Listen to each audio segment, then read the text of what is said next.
Sholat tahajud itu adalah kebiasaan ahli surga saat di dunia. Jadi kalau Anda ingin melihat ahli surga yang hadir di dunia, salah satunya lihat kebiasaan sholat malamnya. Assalamualaikum warahmatullahi wabarakatuh. Apa kabar sahabat? Keluarga Islam ingin menghimbau, daripada kolom komentar digunakan untuk mencela dan menjadi dosa jariah, lebih baik gunakan komentar untuk menuliskan doa Anda. Dan mari kita aminkan bersama. Karena doa yang diaminkan bersama, insya Allah lebih besar peluangnya dikabulkan Allah Subhanahu wa Ta'ala. Dukung terus perjuangan Gelora Islam dengan cara klik like, subscribe, serta aktifkan tombol loncengnya. Dan mari kita perjuangkan agama kita, karena Anda orang Islam juga kan? Selamat menonton.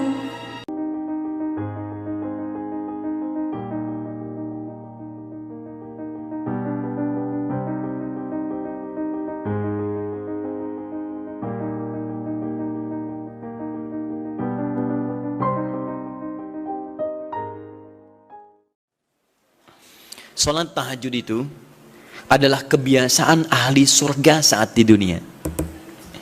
Jadi kalau Anda ingin melihat ahli surga yang hadir di dunia, salah satunya lihat kebiasaan sholat malamnya.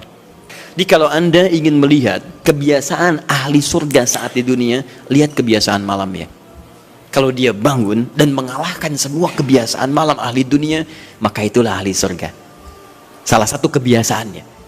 Ya, kalau nanti turunan dari tahajud yang muncul, nanti saya terangkan. Yang berhasil tahajud, ciri-cirinya begini. Jadi jangan dilihat setiap yang malam sholat, itu disebut ahli tahajud. Belum tentu, ada ciri-cirinya. Tapi ciri yang pertama, yang melekat kuat, kelihatan nampak, pertama adalah ciri ahli surga, dia memiliki kecenderungan untuk sering bangun malam. Dalilnya Quran surah ke-51, ayat 15, sampai dengan ayat ke-17-nya. Innahum kanu qabla dzalika muhsinin, mereka itu ahli ihsan saat di dunia. Ayat 17-nya, kanu qalila minal laili ma yahja'un. Mereka itu malamnya sedikit tidurnya. Jadi punya kebiasaan bangun malam. Jadi kalau Anda, ini cara memahami ayat itu begini. Cara memahami ayat seperti ini, jangan mencari orang lain. Anda sendiri yang menjadi bagian dari ayat itu. Jadi itu diinformasikan pada kita sebagai tawaran, kita mau nggak berniaga dengan ayat itu? Mau nggak menjadi bagian dari ahli surga itu? Jadi jangan sibuk mencari kebiasaan orang. Kenapa Anda tidak membiasakan diri jadi bagiannya? Bismillahirrahmanirrahim. Ikhwas sekalian, saudara-saudariku, sholat tahajud, seperti kami sampaikan di pertemuan lalu, adalah sholat yang sangat penting. Ingat, kalau di pertemuan lalu kami sampaikan 4 keutamaan tahajud, hari ini saya tambahkan 2 dan 3 yang lain langsung dari Al-Quran. Ya, kemarin saya sampaikan 4 hal. 1, masih ingat Quran surah ke-17 ayat 79 sampai dengan 81 itu. Orang yang rajin tahajud akan mendapatkan 4 keutamaan yang tidak didapatkan oleh orang-orang yang tidak tahajud, sekalipun sholat fardunya begitu khusyuk. Di antum sholat fardu khusyuk, bagus, tapi nggak tahajud, nggak dapat 4 keutamaan itu. Ini sudah saya bahas panjang lebar di pertemuan lalu, saya hanya sebutkan cepat saja. 1, Allah akan mengangkat karir, pekerjaan atau aktivitasnya di tempat yang terbaik. Ya, jadi kalau antum misalnya pengusaha atau orang karir di kantor dan sebagainya, itu akan cenderung kemudian ditolong oleh Allah, diangkat ke tempat yang terbaik. Terbaik itu tidak harus puncak yang paling tinggi, direktur, tidak misalnya. Tapi tempat yang bisa membuat nyaman hidup Anda, sholat bisa nyaman, bergaul juga nyaman, dan tenang kehidupannya. Mungkin level Anda nggak sampai puncak ya direktur utama, mungkin direktur 1, 2 gitu ya. Tapi Anda dijauhkan dari hal-hal yang maksiat, dijauhkan. Sholatnya enak, punya ruangan nyaman dan sebagainya. 2, Allah akan bimbing setiap ahli tahajud. Allah akan bimbing sehingga menjalani awal pekerjaannya dengan begitu mudah. Wa rabbi adkhilni mudkhalas sidqin. Ya Allah, tolong bimbing saya supaya mengawali pekerjaan dengan cara yang benar. 3, awas hati-hati, Anda memang posisi tinggi, sekarang dapat proyek, apakah setiap yang dapat proyek menjalani pekerjaannya dengan benar? Belum tentu. Jangan tinggi-tinggilah. Maaf ya, apakah orang tua yang sekarang menyekolahkan anaknya ke tempat belajar, menjalani awalnya dengan benar? Hati-hati ya Bu ya, Pak. Bapak Ibu menyekolahkan anak dengan awal yang salah, maka memberikan jalan keburukan ketika dia belajar. Saya katakan jangan pernah Anda masukkan anak Anda ke sekolah dengan menyogok. bayar sekian supaya masuk, menyalahi aturan. Kalau awalnya saya sudah salah, bagaimana anak Anda bisa belajar dengan benar? Mustahil mendapatkan sesuatu yang tidak baik. Yang baik itu mustahil didapatkan. 3, wa akhrijni mukhrajaz sidqin. Allah berikan jalan keluar terbaik dari persoalan yang dirasakan. Di ahli tahajud itu setiap punya masalah, bukan nggak dapat masalah ya, bukan tidak bermasalah hidupnya. Dia mendapat ujian juga. Cuman sebelum diuji, diringankan masalahnya. Sehingga seakan-akan nggak punya masalah. Padahal sama dengan yang lain, cuma saat akan dia lalui, Allah ringankan persoalannya sehingga mudah dilalui. Dan yang keempat ini yang hebat. Ya, waj'alni min ladunka sultanan nasira. Allah akan tolong langsung orang ini ketika ada lingkungan sekitar yang akan menyakiti atau menjahilinya. Kalau diisengi orang, diganggu orang, dan sebagainya, ini orang-orang seperti ini langsung mendapatkan perlindungan dari Allah Subhanahu wa Ta'ala.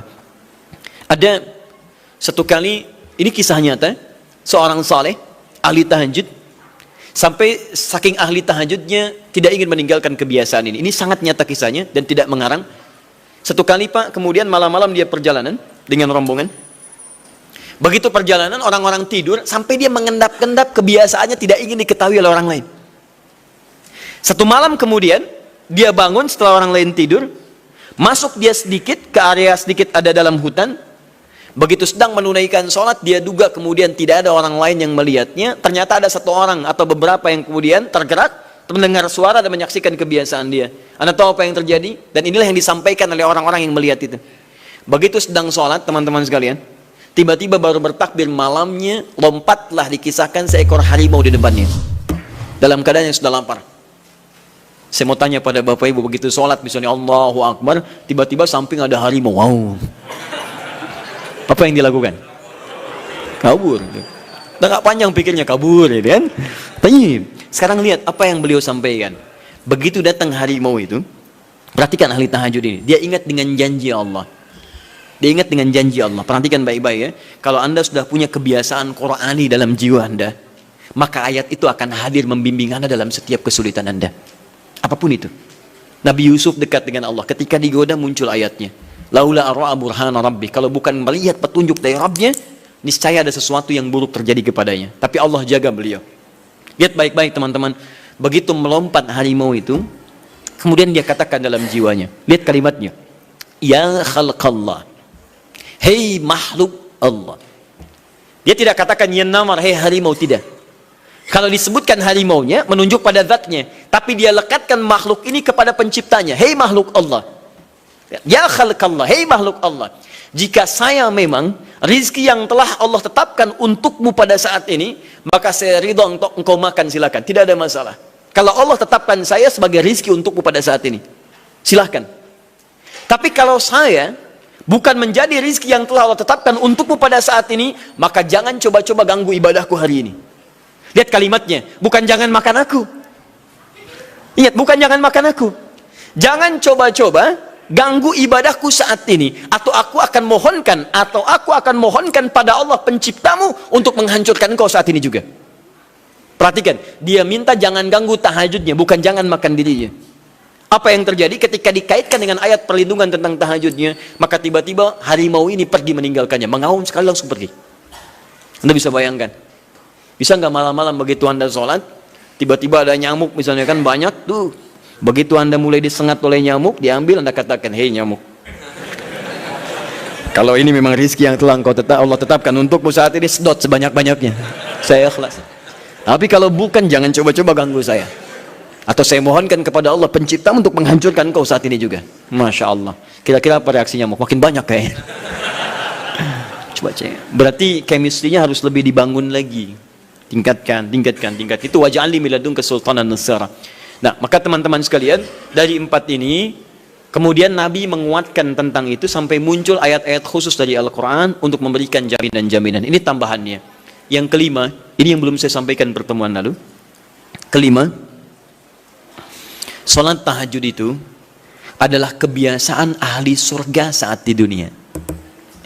Jadi kalau Anda ingin melihat ahli surga yang hadir di dunia, salah satunya lihat kebiasaan sholat malamnya. Bukan nonton bola. Dan tidak dikalahkan oleh bola. Dia nggak peduli mau Kroasia menang 2-1 lawan Inggris, dia nggak peduli. Ya, Mau Prancis menang 1-0 lawan Belgia dia nggak peduli. Pokoknya terserah, yang penting juaranya Prancis misalnya gitu kan. Tidak. Dia nggak peduli, mau siapapun nggak ada masalah. Dan tidak dikalahkan. Jadi kalau Anda ingin melihat kebiasaan ahli surga saat di dunia, lihat kebiasaan malamnya. Kalau dia bangun dan mengalahkan semua kebiasaan malam ahli dunia, maka itulah ahli surga. Salah satu kebiasaannya. Ya, kalau nanti turunan dari tahajud yang muncul, nanti saya terangkan. Yang berhasil tahajud, ciri-cirinya begini. Jadi jangan dilihat setiap yang malam sholat, itu disebut ahli tahajud. Belum tentu, ada ciri-cirinya. Tapi ciri yang pertama, yang melekat kuat, kelihatan nampak, pertama adalah ciri ahli surga, dia memiliki kecenderungan untuk sering bangun malam. Dalilnya Quran surah ke-51 ayat 15 sampai dengan ayat ke-17-nya. Innal muttaqina fi jannatin wa 'uyun. Sungguh di antara orang takwa itu nanti akan ada yang mendapatkan hadiah taman surga. Apa keistimewaannya? Akhidhina ma atahum rabbuhum innahum kanu qabla dzalika muhsinin. Sungguh kebiasaan mereka itu saat di surga, keutamaan surga, taman surga ini, mereka akan langsung mendapatkan semua kenikmatannya dari Allah langsung. Kalau surga lain diberikan lewildanun mukhalladun, pelayan surga. Di kalau antum ikhwan oleh bidadari surga, yang akhwat oleh pangeran-pangeran surga. Ganteng cantiknya nggak usah dibayangkan, tak terlukiskan. Ada hurun in, ada seperti mutiara, ada seperti berlian, oh, indah sekali. Dan kata Nabi, mala ainan ra'at wala udhunun sami'at wala khatara ala qalbi bashar. Ya, nggak pernah dilihat di bumi. Dia mengantarkan bi aqwabi wa abariqa wa ka'sin min ma'in, bawa gelas-gelas yang berleburan mutiara, emas dan sebagainya. Nggak seperti ini, nggak ada merek Akhir TV di sana nanti. Ya, semuanya indah. Tapi nggak terbayang. Tapi taman surga tidak. Allah langsung yang berikan tanpa perantara. Kun fayakun. Nggak usah dibayangkan. Laisa kamitslihi syai'. Ada seketika. Tapi yang hebat, apa kebiasaan ini? Kata Al-Quran langsung, ini Allah yang mempersaksikan. Innahum kanu qabla dzalika muhsinin. Mereka itu ahli ihsan saat di dunia. Ayat 17-nya, kanu qalila minal laili ma yahja'un. Mereka itu malamnya sedikit tidurnya. Jadi punya kebiasaan bangun malam. Jadi kalau Anda, ini cara memahami ayat itu begini. Cara memahami ayat seperti ini, jangan mencari orang lain. Anda sendiri yang menjadi bagian dari ayat itu. Jadi itu diinformasikan pada kita sebagai tawaran, kita mau nggak berniaga dengan ayat itu? Mau nggak menjadi bagian dari ahli surga itu? Jadi jangan sibuk mencari kebiasaan orang. Kenapa Anda tidak membiasakan diri jadi bagiannya? Ya, jadi coba cek dari keluarga. Ada nggak sudah jadi bagian dari ahli surga di keluarga Anda? Sekarang pulang ke rumah, coba lihat dari sekian orang yang ada di rumah berapa yang bangun? Mula-mula cuma 2 orang menikah suami istri belum bangun. Allah kirimkan anak belum bangun. Sudah ada cucu belum bangun. 10 orang di rumah nggak ada yang bangun. Masa satu pun nggak ada yang jadi ahli surga? Hai, coba. Makanya karena saking tingginya ayat ini, Nabi sampai membangunkan istrinya, membangunkan menantunya, membangunkan anaknya Fatimah Az-Zahra, menantunya Ali bin Abi Thalib. Dibangunkan oleh beliau, ayo bangun, bangun, bangun. Saking inginnya keluarga Nabi terpancar cahaya surga sejak mulai di dunianya. Teman-teman pulang ke rumah ya, coba lihat tuh. Anak-anak yang di pesantren kalau pulang dan sebagainya, malam bangun nggak dia? Coba biasakan, bangun, bangun, bangun. Dan Anda akan rasakan hal yang sangat berbeda. 2. Tadi tambah 1 ya, berarti 5. Sekarang yang ke-6. Orang-orang yang rajin bangun malam, itu orang-orang yang mendapatkan pujian langsung dari Allah Subhanahu wa ta'ala. Jadi kalau Anda ingin melihat orang yang dipuji Allah, itu lihat orang yang sering bangun malam, tahajud.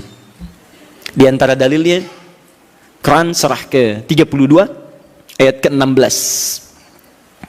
Tatajafa junubuhum 'anil madaji' yad'una rabbahum khaufan wa tama'a wa mimma razaqnahum yunfiqun.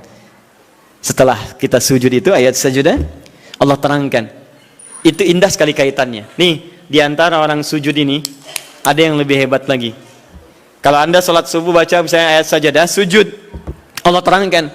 Di antara sifat orang yang rajin sujud ini adalah orang-orang yang rajin tahajud. Tatajafa junubuhum 'anil madaji'. Mereka sering menghindari tempat tidur di malam harinya. Maksudnya apa? Rajin tahajudnya. Ada orang-orang yang dipuji oleh Allah Subhanahu wa ta'ala karena kebiasaan malamnya dia menghindarkan diri dari tempat tidur. Maksudnya bukan nggak tidur, rajin bangun malamnya. Rajin bangun malam.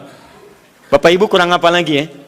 Kalau ada orang dipuji misalnya saat di dunia, presiden memuji seseorang, artinya presiden menyukai dia. Artinya presiden menjamin kemudahan baginya.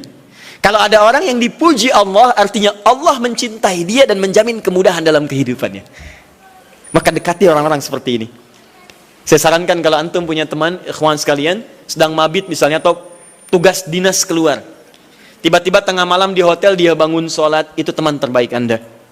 Saya katakan pada Anda, tandai orang ini dan dekati dia saat di kantor. Bangun ukhuwah dengannya, persahabatan dengannya. Maka ketika Anda mendekati orang-orang yang dipuji oleh Allah, maka Anda pun akan kedapatan bagian dari pujiannya. Karena mustahil orang yang dijaga oleh Allah mengajak Anda pada maksiat, itu mustahil. Mustahil.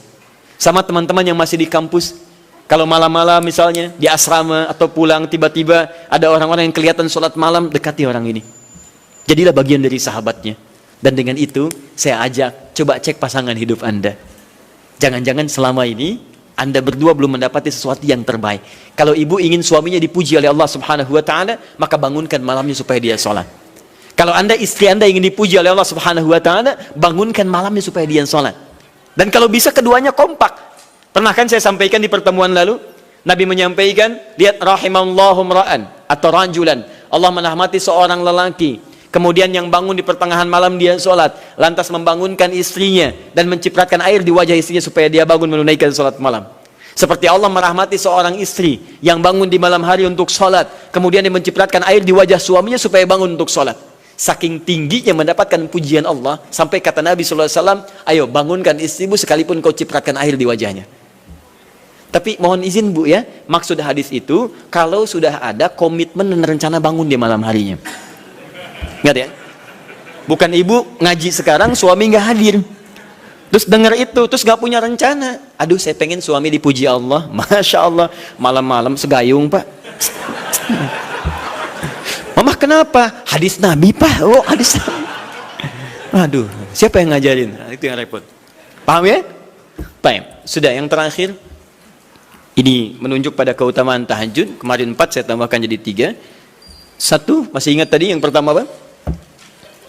Allah Subhanahu wa taala menjamin ia sebagai ahli surga, kebiasaan yang ada di dunia. Yang kedua, Allah memuji orang ini. Dan yang ketiga, tahajud itu kebiasaan orang soleh yang ditekankan oleh Al-Quran dan hadis Nabi SAW. Kebiasaan orang-orang soleh. Jadi kalau yang pertama ahli surga, kedua dipuji Allah, yang ketiga langsung dikuatkan orang-orang soleh. Dan orang-orang soleh itu, mohon izin ya, maaf, orang soleh itu tempatnya saat di surga, itu sesurga dengan semua nabi. Semua nabi dan rasul. Ayatnya ada di Quran surah keempat An-Nisa ayat 69. Paling kanan di pertengahan.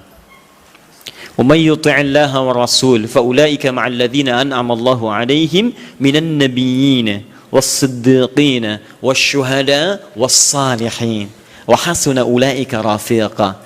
Siapa yang mau menaati Allah dan Rasulnya, maka dia bisa sesurga dengan orang-orang yang telah Allah berikan jaminan nikmat surga untuk mereka. Di antara mereka para nabi, awas, para syuhada, siddiqin, orang-orang jujur, wassalihin, orang-orang soleh. Ini syahidnya di ayat ini bahwa orang-orang soleh akan sesurga bersama semua nabi. Saya pernah katakan pada Anda, kalau beberapa nabi saja, maka bahasa Arabnya bukan nabiyin, tapi anbiya. Anbiya. Karena itu ada surah ke-21, surah Al-Anbiya. Di situ dikisahkan beberapa nabi saja. Puncaknya di Quran surah 21 ayat 83 sampai 90. Di situ ada kisah Nabi Zakaria, kisah Nabi Yunus, kisah Nabi Ayub dan sebagainya. Anda bisa baca itu, ada turunan para nabi, tapi tidak semua nabi dikisahkan.